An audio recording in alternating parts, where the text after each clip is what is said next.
పేషెంట్లకు ఒక్కొక్కసారి విచిత్రమైనటువంటి ఆలోచనలు వస్తుంటాయి. ఒకసారి వీర్యం పడిన తర్వాత మళ్ళీ వీర్యం పడట్లేదు, రెండోసారి చేయడానికి రావట్లేదు, ఒకవేళ చేసినా వీర్యం రావట్లేదు, ఎందుకు అని అడుగుతుంటారు. గేదెకు పాలు పిండినప్పుడు యూజువల్గా రొటీన్ టైం ఏమిటంటే పొద్దున్నే 5:30కు పిండుతాం, మళ్ళీ ఈవినింగ్ 6:37కు పిండుతాం. పొద్దున్నే 5:30కు పిండిన గేదె పాలు మళ్ళీ 9 గంటలకు పిండితే అది రావు. ఒకవేళ వచ్చినా తక్కువ అమౌంట్లో వస్తాయి.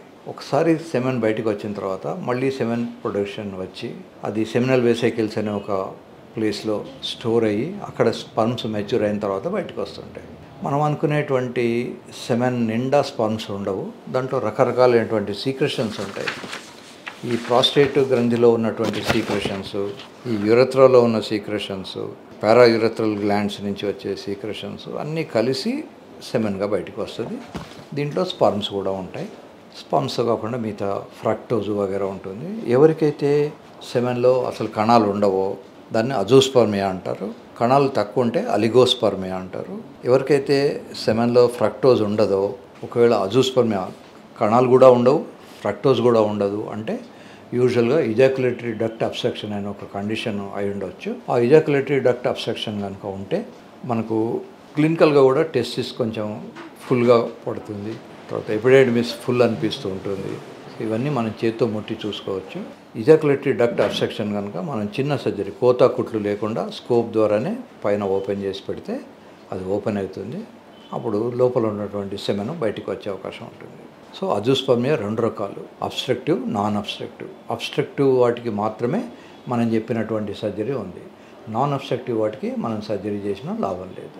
ఒకసారి స్పర్మ్స్ లేవంటే నిరుత్సాహపడక్కర్లేదు, మీరు దగ్గరలో ఉన్న మంచి డాక్టర్ని కలవండి. ఆ అజోస్పర్మియా ఎందుకు వస్తుంది? థైరాయిడ్ వల్ల వస్తుందా, అబ్స్ట్రక్షన్ వల్ల వస్తుందా, లేదా ఆల్రెడీ టెస్టికల్స్ ఫెయిల్ అయిపోయినాయా, FSH 30 40 ఉంటుందా, ఏమైందనేది చూడడానికి వీలవుతుంది. Next question. వ్యక్తికి తేడా ఉంటుంది.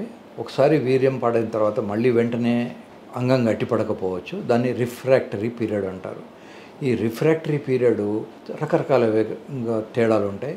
వయసుతో కూడా చాలా రిలేటెడ్గా ఉంటుంది. 18-20 ఏళ్ళప్పుడు ఒకసారి ఒక రౌండ్ ఆఫ్ సెక్స్ కాగానే మళ్ళీ ఇమీడియట్గా వితిన్ ఫ్యూ మినిట్స్ ఈ మే బి రెడీ. కానీ అదే 60 ఏళ్ళ వాడికి ఒకసారి శృంగారంలో పాల్గొన్న తర్వాత మళ్ళీ కొన్ని రోజుల తర్వాత కానీ అంగం గట్టిపడకపోవచ్చు. సో రిఫ్రాక్టరీ పీరియడ్ ప్రతి వ్యక్తికి తేడా ఉంటుంది. తర్వాత అంగం గట్టిపడ్డప్పటికీ కూడా ఫ్లూయిడ్ రాకపోవచ్చు. సో దాన్ని యాన్ ఇజాక్యులేషన్ అంటారు, అంటే యాబ్సెన్స్ ఆఫ్ ఇజాక్యులేషన్. ఈ యాబ్సెన్స్ ఆఫ్ ఇజాక్యులేషన్ కారణాలు 2 రకాలు ఉంటాయి, ఆర్గాస్మిక్, నాన్ ఆర్గాస్మిక్ అని. ఆర్గాజం అంటే క్లైమాక్స్ అనుకోండి. క్లైమాక్స్ రాకుండా ఉండడం వల్ల కూడా స్పర్మ్ బయటికి రాదు. మనిషికి క్లైమాక్స్ రీచ్ అయితే కానీ స్పర్మ్ బయటికి రాదు, అది ఆర్గాస్మిక్.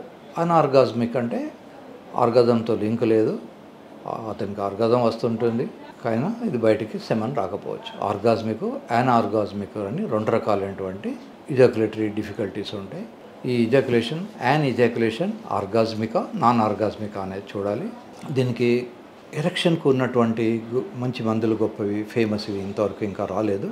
ఎందుకు అంటే ఇప్పుడు మనకు వయాగ్రా అనేది ఫేమస్ ట్యాబ్లెట్. శృంగారంలో పాల్గొనడం ఇబ్బంది అయితే వయాగ్రా వేసుకోవచ్చు. కానీ శృంగారంలో పాల్గొన్నప్పటికీ కనుక ఫ్లూయిడ్ బయటకు రావట్లేదు, ఇజాక్యులేట్ అవ్వట్లేదు అంటే దానికి చెప్పుకోదగ్గ మందులు లేవు.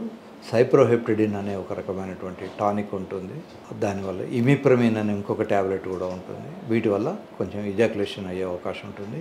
కొద్దిమందికి ఇజాక్యులేషన్ వచ్చిన ఫ్లూయిడ్ వెనక్కి వెళ్ళిపోతుంది, బ్లాడర్లోకి వెళ్ళిపోతుంది, దాన్ని రిట్రోగ్రేడ్ ఇజాక్యులేషన్ అంటారు. ఆ రిట్రోగ్రేడ్ ఇజాక్యులేషన్ ఉన్న పేషెంట్కు వాళ్ళు శృంగారంలో పాల్గొన్న తర్వాత వెంటనే వచ్చిన యూరిన్ పాస్ చేయమని చెప్పి ఆ యూరిన్ సెంట్రిఫ్యూజ్ చేసి మైక్రోస్కోప్ పెట్టుకొని చూస్తే మనకు ఒక్కొక్కసారి స్పర్మ్స్ కూడా కనబడవచ్చు.